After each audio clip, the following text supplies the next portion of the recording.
Hello, everyone, and welcome to a very special episode of the RPG Jam Session. I am your chromed out host, Jeff Romo, and I am here with my esteemed colleague from the interwebs, paying a visit from the Matrix, my neon co-host, my chrome and special, sweet, fluffy, electric sheep, Daniel. How's it going, Daniel? Me and the Mike are doing well. Oh man, you've got your Matrix avatar right there, don't you? Nice. Yes. See, that's straight up legit right there. That's pretty cool. That's pretty cool. So yeah, so we starting off a little weird today. I thought we'd like start off a little weird, simply because we're gonna do a little Roll20. Oh, we're gonna get rid of these. All right. Yeah, man. Wow, it is bright. Yeah. It is super bright. I've had these on way too long. Guys, we're nerds enough. We don't need special glasses because our glasses are already special enough. Anyway. Well, hey, I didn't give you enough lead time either to know that we were going to cosplay the jam session, so I don't think that was quite fair to you either. Yeah, it's all right. So I'm okay with that's all that. right. Yeah. So, yeah. So this week, so last time we had Daniel on the show, we basically went through Fantasy Grounds.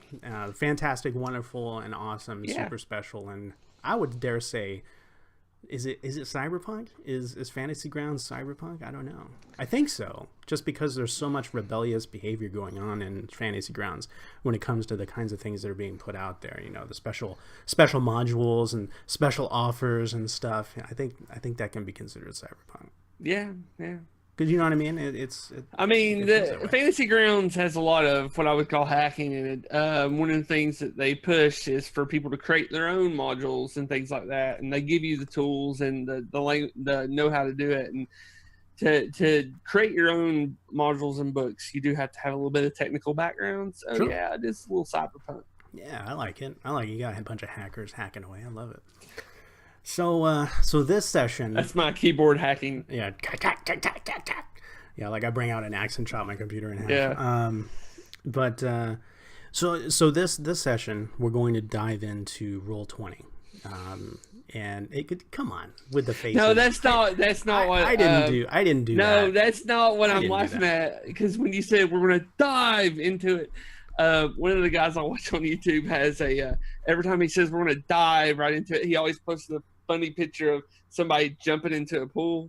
Oh. And well, how about this? We're gonna jack into the Roll20. Okay, that's that? better. That's We'll do better. that. I'm not So- laughing at Roll. I've used Roll20 and I've had good games in Roll20. I'm not laughing about it. That's okay. I've That's just okay. It's had different. issues with getting it set up myself, but we're okay. We're okay. Well, you know what? In keeping with that theme, I had issues getting our little session set up to where I could share with you what I was doing on Roll20. So you're going to basically see this after. Actually, you could probably watch it on Twitch right now because we're live on Twitch. So you could probably follow along what I'm doing. So you'll see what I'm doing. So anyway, thought this session, what we'll do is I'm actually getting prepped for The Sprawl, which is a cyberpunk game using the Apocalypse World engine. And it is going to be for the InnRoads regulars. I've done some recruitment, got a few players that are lined up. I think I've got one more slot left open. So at the time this drops, head over to the tavern and see what's available. But what I thought would be kind of cool is to show you guys my prep, or not really prep, but my setup in Roll20 from the ground up, where I log in and then I go ahead and activate a new game, and then I get my game set up. Just some of the basics that I do for that kind of prep. So before I launch into that, you got any big news that you wanted to share, or any cool tidbits? I think we were talking about one major topic before this. Baby's gonna be here any minute now. Yeah. I mean, not like today, but like next few days. Like, is gonna literally walk in that Like, door hey, Dad, behind you. let's play some D&D. It's how I expect it to be. I would think so. I mean, it's gonna come out holding what's a D20, and it's gonna have its bonus die ready. Yeah. For Savage Worlds, so it's gonna be all set there. I can't really think of what you're talking about. what that red samurai, red something. What's it called? Oh yeah, we'll talk about that tomorrow. Nah, we'll talk about it tomorrow. Forget it. We'll talk about it. Yeah, we'll leave that alone. Something about it like it far exceeding its blah blah blah. Yeah. Yada yada. Yes, guys, we do record Games for Profits tomorrow night, so that's where we'll talk about Rising Sun, the best Kickstarter ever done by Cool Midi or No. Okay, that's how you. Was that what it was? Okay, let me just type that in. I'm gonna go ahead and let's see here. Boom. All right. I think I've got it set. I'm gonna go ahead and place. No, I'm not. I'm not gonna place mine. I looked at the price. And I was like, no, I can't. Come on, you know you want to do it. I can't do it. I can't do it. No, do it. I'm not gonna do it. I'm not gonna be peer pressured. That's for dang sure. Goodness. I'll let you play Fury Dracula next time I see you. Okay. I'll buy 3. Okay. Yeah. All right. Anyway, all right, kids. Let's traverse over to the share screen here, and I want to show you the beginning parts of Roll20. So this is me. This is my account that I've logged into. I do have a paid account, so I'm going to have a couple of little wingdings that are going to be available that the normal free subscribers will not have. However, what's kind of cool is that you can start games from here. You can set up character sheets to a certain extent where it doesn't involve what's called API or basically all the little fancy hacking tools and stuff that are available behind the scenes. And what's kind of cool is that with these character sheets that have been set up, it's mostly fan-driven. I would say the predominant amount of them are fan-driven. The ones for Dungeons and Dragons, those are the ones that are actually set up by Roll20 and their staff. But in any case, let's go ahead and dive right in. I will go ahead and create a new game. So there's my little pink button right in the middle, and I'm gonna call this InnRoads. That's not how you spell it. Let's try it again. Live. No, dive. So here we go. So I think what I'll do is I'm gonna choose as an optional thing. I'm gonna go ahead and choose the character sheet, and we'll find the sprawl in here. Boom. So it gives you a little preview of the character sheet that's going to be available. And what's kind of cool too is that you can also, if you decide that you want to do a different game, you can pick a different game and you can find a corresponding module that may go with it. There are some fan-made ones that are free, and there are also those that can be purchased as well. I think with Roll20 you have the beginner set, Lost Mine of Phandelver, there's Storm King's Thunder, and then I believe they've also just released Tales of the Yawning Portal. So a lot of fun there. I think Fantasy Grounds has all those, and then also has Curse of Strahd. So that's pretty cool. So yeah, let's hit it. Let's create the character sheet here, or create the game space. So it's going to go through and it's going to do all these little magical things behind the scenes that I have no idea what it's doing, but it's going to do it. And the first thing I'm going to do is, because I am using my video camera through Zoom, is I'm going to go ahead and shut off the broadcast and that element there, so I don't have to worry about sending or receiving additional data. But here's where we start. Here's the basic game space. They keep it pretty simple. It's device agnostic, so you can use, if you have a web browser on your phone or on your tablet or on your PC, you can log into Roll20. In addition, the main difference for the audio-visual component, as far as being able to have the video and the camera available, that's for the PC only at this time. But they are working on the apps that are specific for the tablets, whether you're using an Android-based or you're using a Apple-based tablet. They'll roll that out to them as well.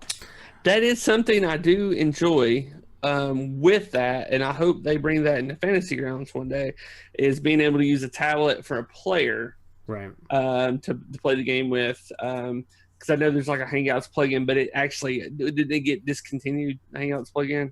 It did, yeah. And you know what I've, to that point, I've actually seen a couple of folks in my games where they may have some bandwidth issues within the computer itself. Like it may not be able to transmit as much info as it normally can, I was right there. I had an older PC, so I feel the pain, definitely.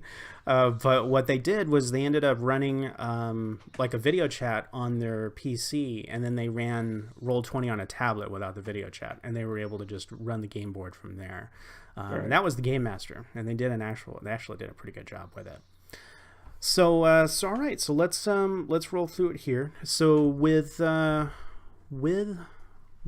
you can update a whole bunch of things here, and I'll start off just with the basic game board. So if you bring down this menu option right here in the top right-ish area, you can create new pages, however many you want. You can retitle them, and then you can also set up specifics about that page. Now, because I'm going to go with kind of a cyberpunk type feel, I'm going to go ahead and adjust it to the black background. And a lot of times I'm going to put in some images that are a little bit bigger, and with Powered by the Apocalypse games, I'm probably going to use a bigger space, and I'm not really going to use it for the game map.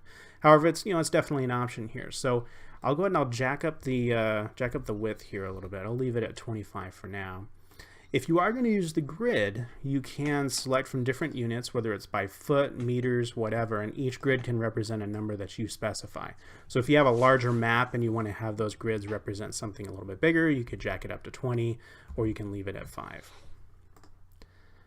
You can enable your grid here. You can set up the different diagonals if you want to go with the old the 3.5. You can go with Euclidean, Manhattan. I don't know what those are, but the cool thing here is that you can switch to hex. So if you want to switch to the hexagonal I'm maps, good with hex, which I know you're a big fan of, so that's yes. That's 100% for sure for you. So we'll do that for now. These elements here, Fog of War and Dynamic Lighting, are for those who have the paid subscription. And what that will do is it will basically create the Fog of War on the map, and then you can open up as the Game Master whatever areas you want your players to see. And then the Dynamic Lighting is something that you actually will control directly, where you can create another layer on the map where you place wherever you want the light to react with something, whether it's a wall or a rock or a tree or whatever. You can set it up specifically how you want that light to react. So we'll leave that off for now, just to kind of have a quick simple run through here, which is basically going to be my setup for this so. I'm just going to ask this question. So I hear a lot of the big complaint that I had with people in Fantasy Grounds was that, well, there's no dynamic lighting. So you're telling me that that's not free. Dynamic lighting costs you $10 a month? Yeah, the lower subscription gets you into the dynamic lighting and stuff. Mm-hmm. Okay, just want to make sure. Yeah, for sure. And there's a lot of programming that goes into it. I don't understand all of it, and so the folks at Roll20 need to at least be able to pay their engineers to do this stuff. Well, yeah. But yeah, it's part of that feature. Without it, the game runs just fine. And again, I rarely use it outside of Dungeons and Dragons. To be honest, I've kind of relegated it to that game for now.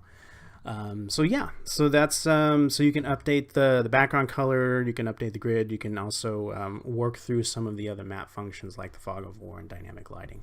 But we can, if we wanted to kind of go into that kind of detail, we can do a different show, just to kind of have that. This is more of a kickback jam session-y type thing. So yeah, so that is background and stuff. The next thing that I do is I will actually work through these upper right-hand icons here. The first one's your chat. That's your basic stuff. If you want to roll dice, it's /R or /roll 1d20. So I can set that up like that. If I want to actually see some dice roll, I can do that as well. So I'll just go over here to my settings, come back to chat. And I'm going to do an up arrow, which will just re-roll the last thing I did. And then it'll toss the dice out there. And there you go. There's your result. So in addition to that, you can also do conversations with other players. You can do whispering, which is directly to the players. If we have another person within this screen, you can actually audibly whisper to them using the video chat, so that the rest of the people can't hear you. Actually specifically target them for conversations. So instead of having a mad dash type a ninja note, you don't necessarily have to do that. Next up, you have the art library, which will provide premium assets, and then your library, and then also a free area within the library for folks who have tossed tokens, maps, that sort of thing out there. You can see I've got quite a few library items that are already in here and ready to go, just because I've been on Roll20 for a few years, so my collection of available maps and whatnots. I think we all have that collection of maps in our life.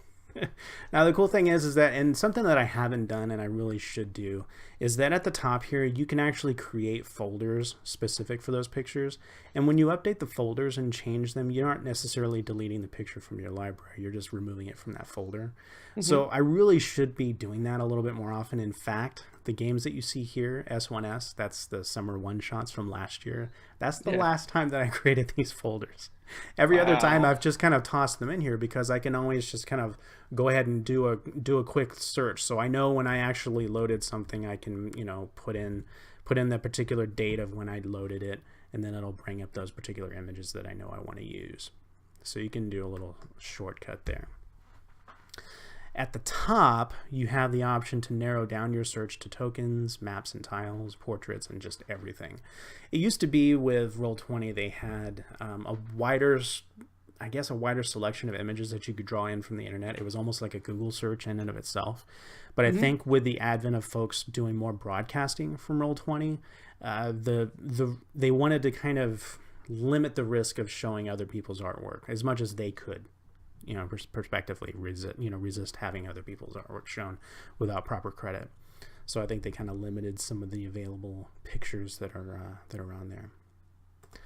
So the next one here is kind of like a note card, whatever you want to call it. It looks like if you're old enough like me and Daniel, you remember the card catalog from the library. That's what it looks like.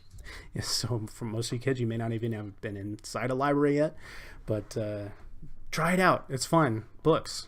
Pick them up, turn the pages. I do have my youngest told me, he said, "Dad, on Wednesdays you're gonna have to start taking me to the library." I was like, "Great." I volunteer. I volunteer at our library, so it's fine. That's awesome. And you know what? What I think is really cool is that libraries are being used for gaming now.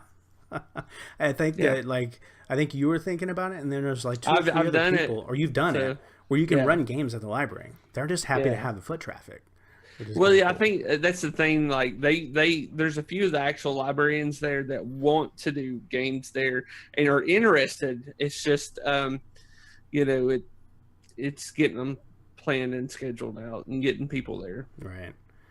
Well, I mean, it's all scheduling, right? So yeah, we've had that conversation before. Yes, bringing back memories. All right, so let me kind of walk you through a little bit of what I do when I set up some folders here that I want to put particular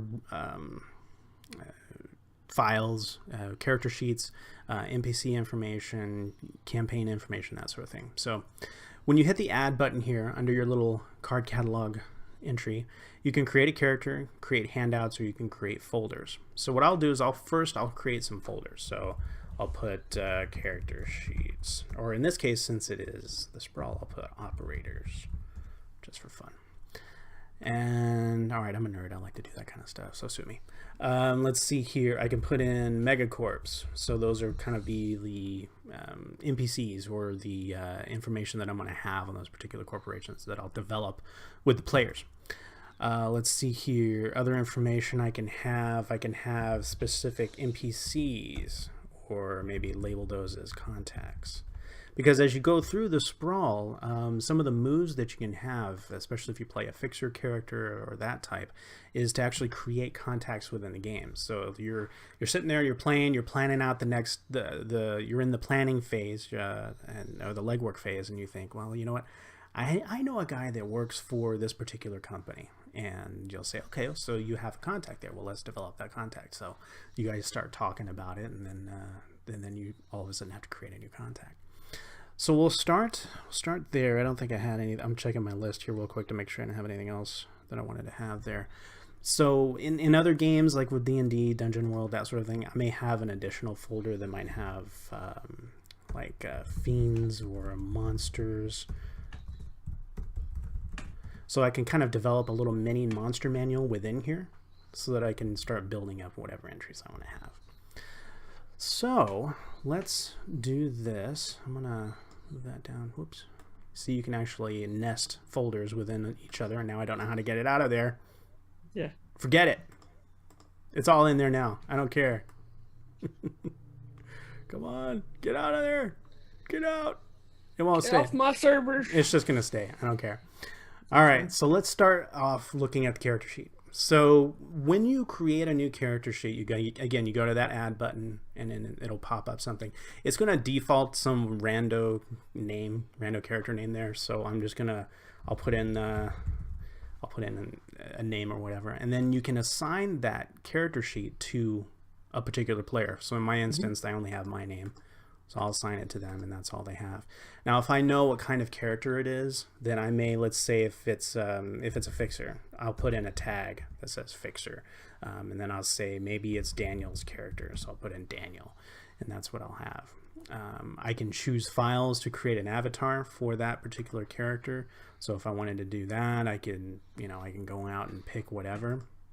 It'll draw it from your desktop, or you can go back to your images and you can drag and drop a particular image into there. So let's see, I'll drop in a digital D20 for that usage. So that is the beginnings of your character sheet. Now, once you've created it, you have the option below to keep track of bio information. So you can actually format this very much like a Word document. So you have paragraph or font type if you want to use like header, quotes, whatever. You can have bold and italics, strike through, whatever. And then you can have ordered lists. You can have indentations. You can create tables, links, that sort of thing. And what that does is it kind of gives you a place where you can compile notes for your character.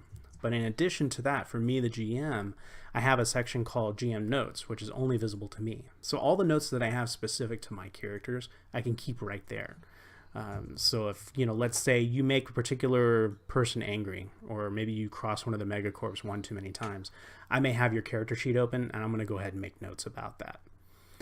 So here's your character sheet. Here's the bio and info section. So that's this first tab. So once I've saved it, I have all of that available. Let me just check the display, make sure everything is broadcasting good. Excellent. All right, next up, character sheet. So here's where I have a little bit of fun with this, and the developers of this particular character sheet had quite a bit of fun, is that you'll actually see that there's like little moving digital parts on here, which is, I think, really wicked cool. I haven't seen it on any other character sheet except for this one, and so I think it's maybe like new logic that they've started building into the sheets, and hopefully we'll see more of that in other endeavors. But it kind of gives it that Matrix-y type feel to it. Looks like it's just an animated GIF behind it. Is that all it is? I don't know technology, so that's awesome. To me, it's like magic.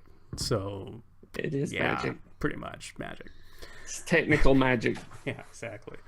So as you're filling out your character's information, you're going to go through and put whatever in. So I think I called him the kicker, so I'll just call him the kicker.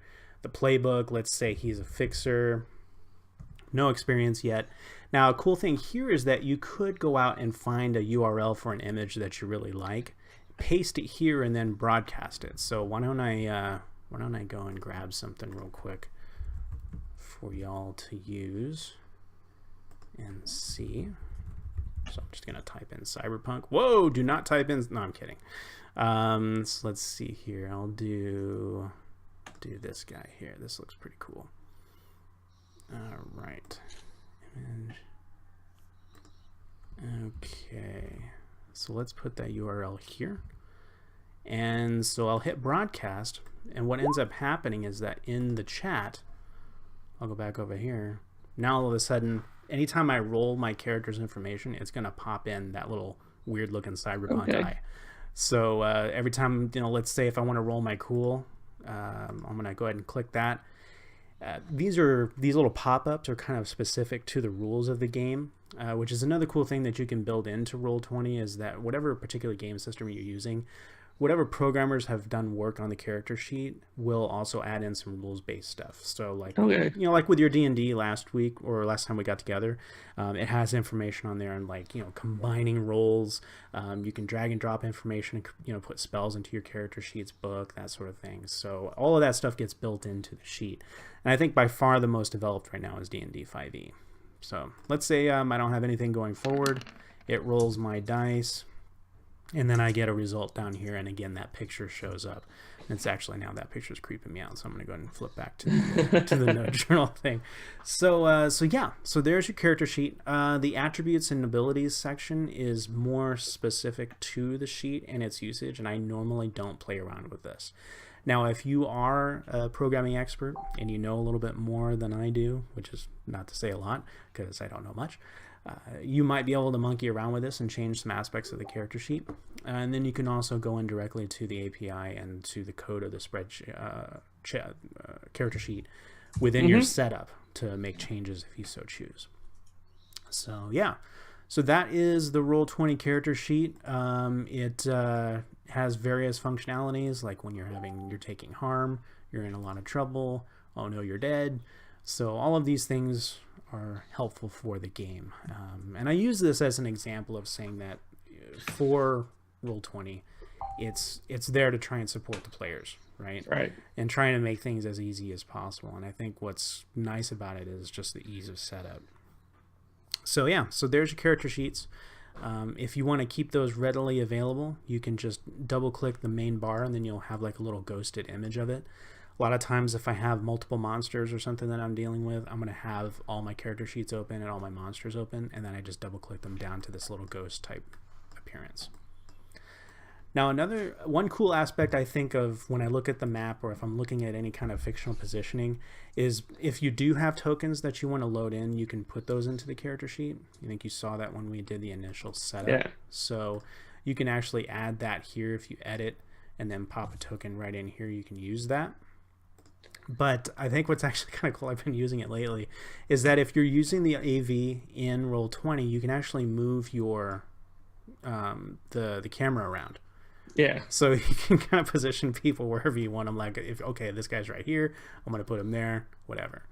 So I thought that was kind of a cool little addition to the game space. Makes it a little bit more direct fun, I guess, for me. So what do you think? I mean, these are things that you've kind of played around with Roll20. I mean, what's some of the things that you've run up against so far? Well, I've played a game that I'll tell you a little bit about the game I played. It was East Texas University. It was a Savage Worlds based game. So the problem that I had was exploding dice. So I ended up having to roll dice, physical dice. Because with Savage Worlds, you roll your ability die plus a wild die because you're a wild character. And if that wild die hits a 6, it explodes, which means you get to roll it again. And if you get a 6 again, roll it again. Right. And I think the logic behind it was /roll like 1d12 or whatever the stat die is, plus 1d6 exclamation mark. Something similar to that, yeah. Yeah, and it would, it just got frustrating having to type all that in.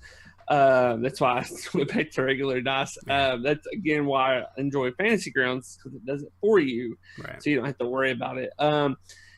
Now, as far as like, I've never had a real. I guess the best thing was just a person to sit down with me and show me how to set a game up in it. Yeah.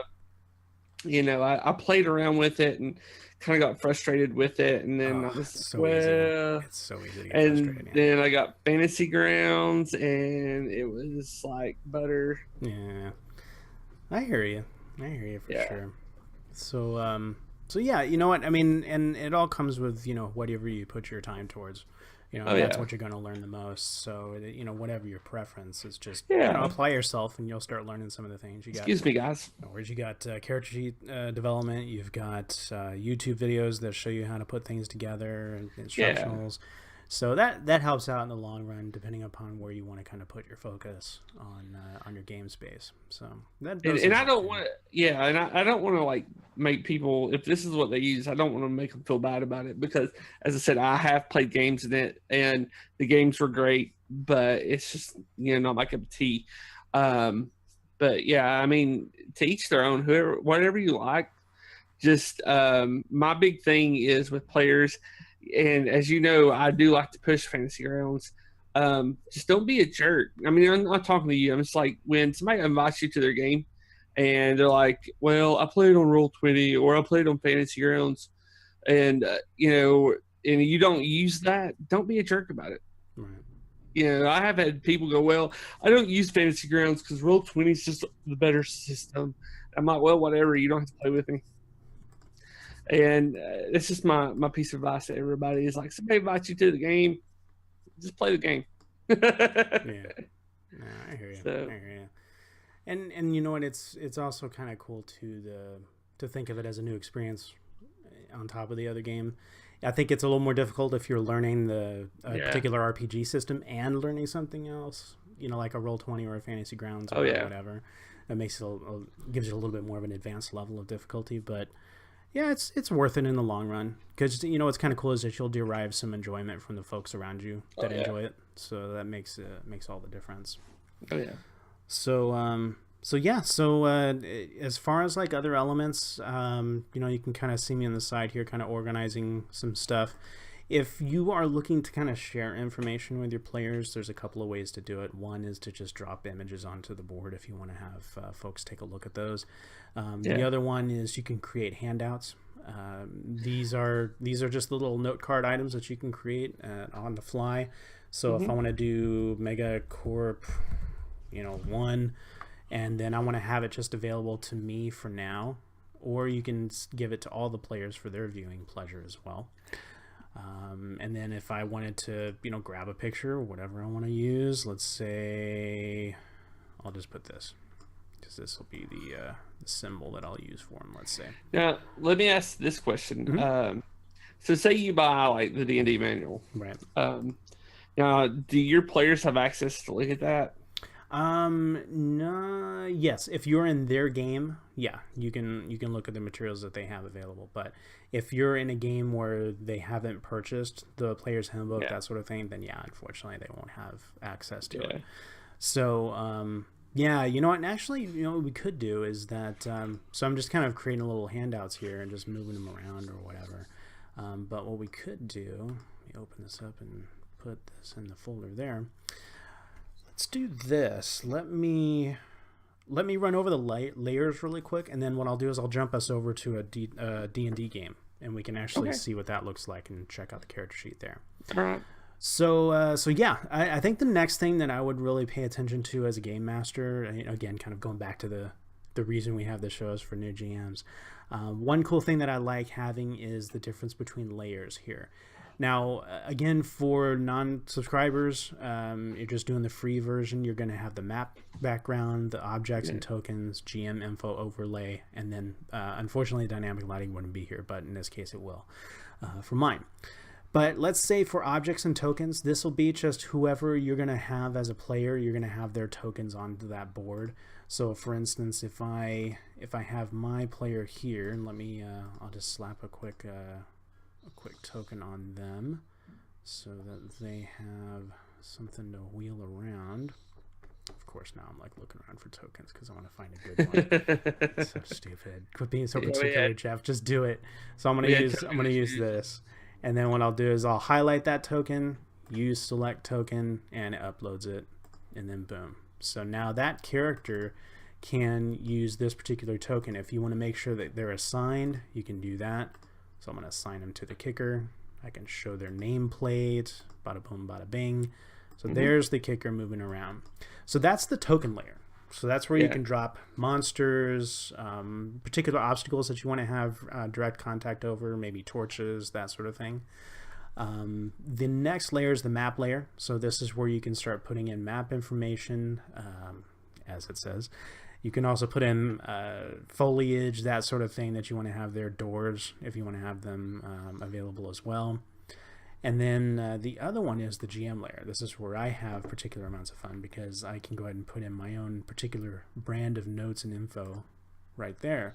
So let's say, for instance, I'll use this bright one. Let's use like a big font so everybody can see it. And I'm testing out GM notes. So you can have that there. You can select it, move it around, arrange it however you want.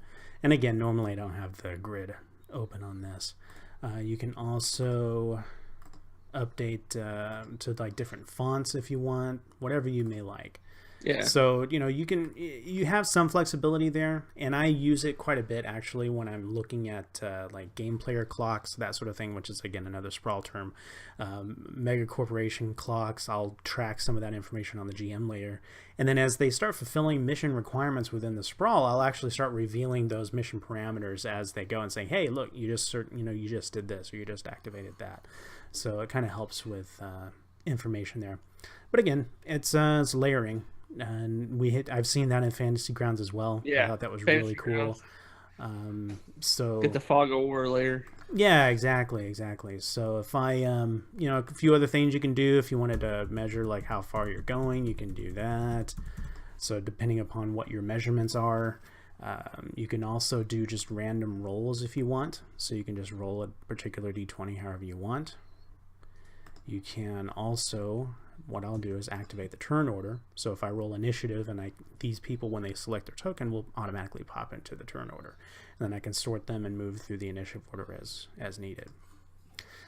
So that's Roll20. That's kind of my basic setup. Probably the only other things that I would do is start loading in additional handouts as kind of fodder, so that I can fill them in as the players start coming up with ideas. And then I'll probably get rid of the grid here and just have a black background. I may have like a snazzy, cyberpunk type picture in the background that I can use. But other than that, that's my basic setup. Other elements that you can add to your game, you can add music. There's options that you can go through. Let's see here. I do like that. Yeah. You can have, tabletop audio. You've got battle bards. So if I wanted to, add in, let's see here, bubbling pools. I can have bubbling pools. Fantasy Grounds is they don't have audio built in. There is mods that you can go through for audio. It's the worst thing in the world to set up, is all I'm going to say. And I've had so much issues with that, I had to quit using audio in my games. Well, you know what? I think with the next couple versions, they're going to end up having things like that. So. I know. Hopefully. It's supposed to be at the end of this quarter, the next big upgrade. Yeah.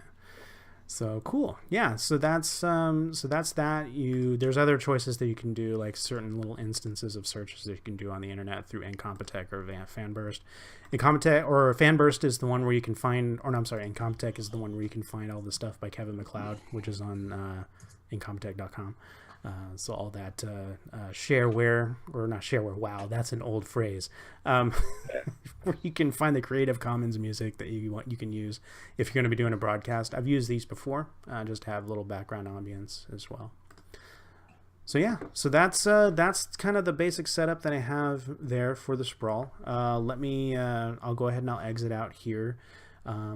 You have your basic settings over here on the right hand side. Again, we were looking at the video and voice section, where you can set up broadcasting parameters, and then if you have a little bit of trouble reconnecting, they have a reconnect button that will help you kind of resync your internet to your players.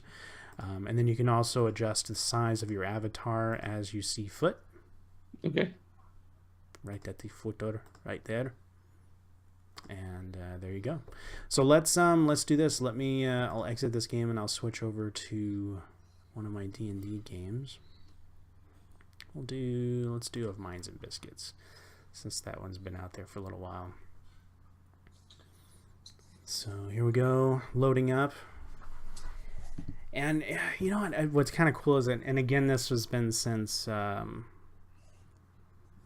being on it for a long time, the thing that I really enjoy about Roll20 is that rapid setup, but at the same time, it's a quick way to get in touch with players. I've actually used Roll20 just as a chat with some friends that are across the country. Like, we may decide to get together, but we just don't run a game. We just end up chatting on the internet. So let's take a look at some character info here. So I'll bring up one of the players. Let's see. Close that. And we'll try Falconian. So here, I'll show actually an example of kind of cool bio setup here. Falconian has gone through and put some information in here with regards to his character, and created a table, done different font sizes, that sort of thing. So this is kind of a good example of that. character sheet. So the character sheet looks pretty similar to what you would print out from WotC. You have your elements of strength and dex and constitution and intelligence and so on the left side, and you can actually roll strength checks from there. So if you're not doing a save, you're just doing a strength check, you can just roll the dice, and it will roll 2 dice for you. And normally you'll just take the one that's on the left. This is a setting that you can actually do. I can have it set to only roll 1 die and just ask if I need to roll 2. So in this case, he only rolled a 5 strength check. But if you were doing the where it's advantage or disadvantage, you can pick the highest or the lowest of the 2 rolls. And then you have all of your individual skill saving throws, and then your skill checks. All of those generate a dice roll. And you also have weapons that you can have set up. So if you have weapons that you want to look up, here's that SRD that we were talking about before. So if I want to look up a short sword, or if I want to spell it right. So a short bow, you get a short sword here, and I can load it over here into the weapons area. He's already got a few weapons available. So it will roll damage, and then based on certain elements like sneak attack, that sort of thing, you can add that into this area as well. You can roll death saves, so I'm going to scare him when he comes back in. He's going to find out, why did I roll a death save? And fail one.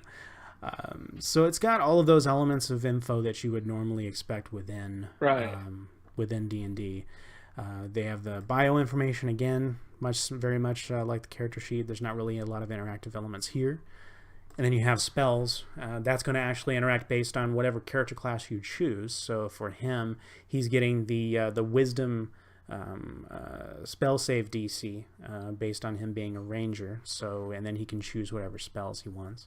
Right. If you want to choose a particular spell and that spell exists within the SRD, you can actually drag and drop it. So if I wanted to give him, let's say I want to give him Fireball. Why not? Or Fireball. Boom. I just drag and drop. It turns yellow right there. So if I drop it in there, all of a sudden, there's his spell.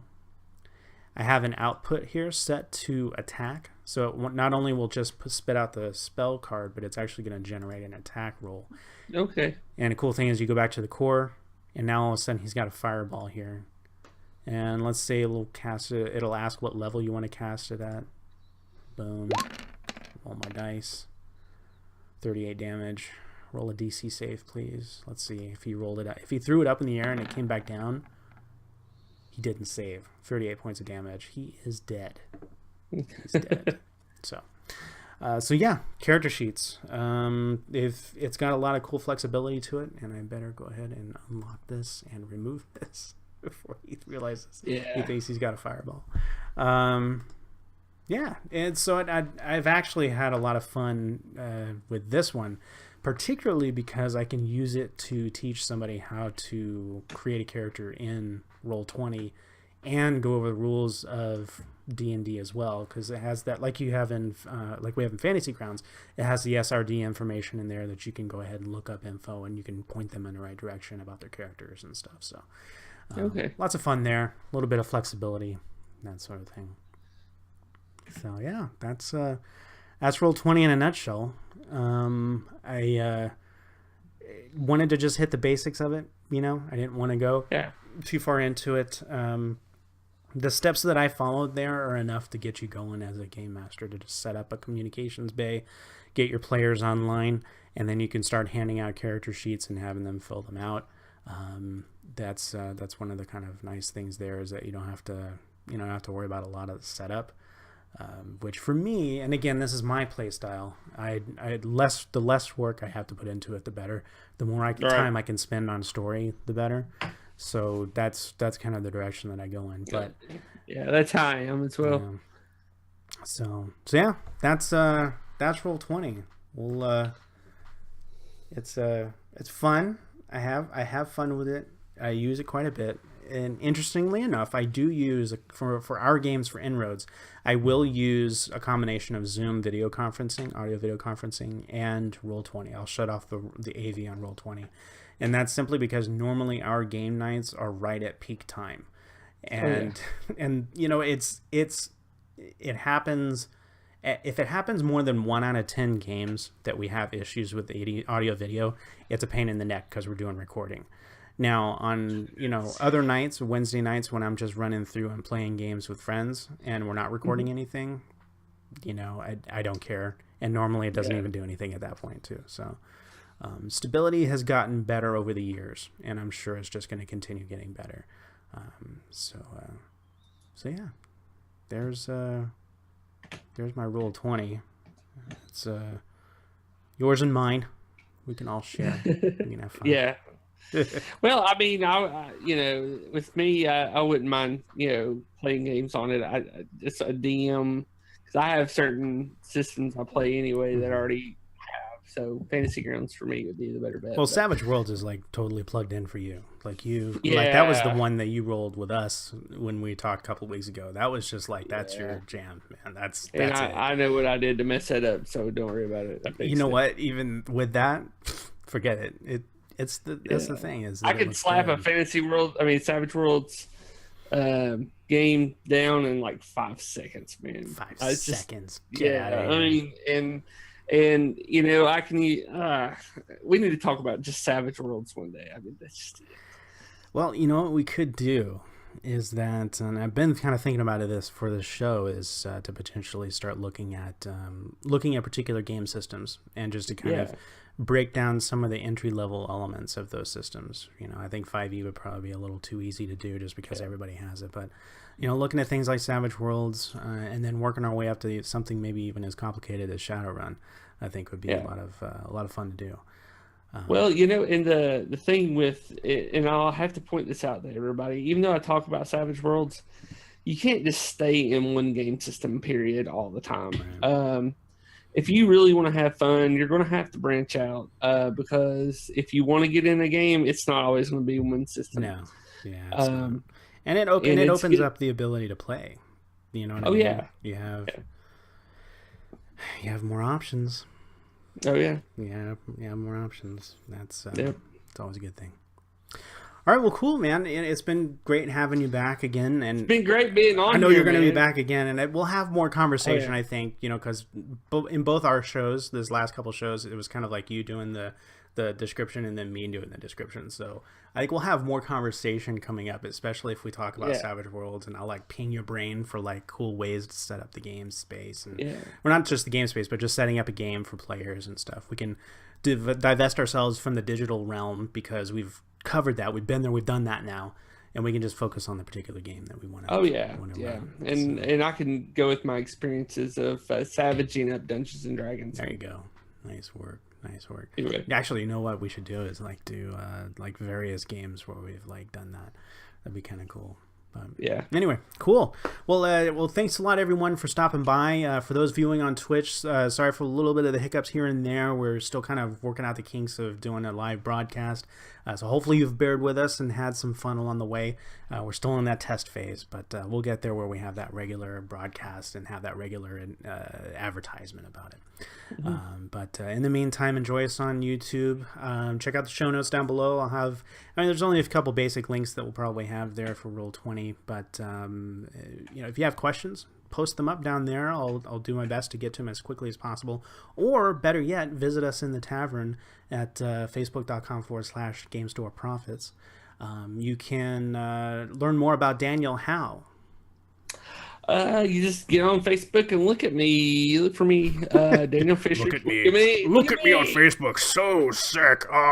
Yes. You can just look at me up. If you want to drop me an email, daniel.l.fisher@gmail.com. If you want to look for me on Facebook, my username is truth_about_him.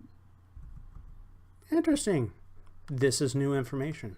I like it. It's I like to pick apart people's beliefs sometimes, but Rude. I keep that out of my gaming. There you go. Persona sometimes. So well, cool. If you want to know a little bit about what InnRoads does, InnRoadsMinistries.com is the place to go. We've got articles, videos, podcasts, all that sort of thing. You want to know a little bit more about this this goofball here, you can find me on in the tavern as well, and then also on Twitter at GSPKheegan. That's GSP Keegan. I can't even pronounce my own Twitter handle. I should have that changed. But yeah, find me, locate me, ping me, whatever. If you have questions, I'll be glad to help you out. And as always, all the best of luck to our new GMs out there. And just grab a table, grab some friends, grab a game, see what happens. And I promise it's going to be interesting. That much I can promise you. So thanks again for stopping by. We will see you all next time.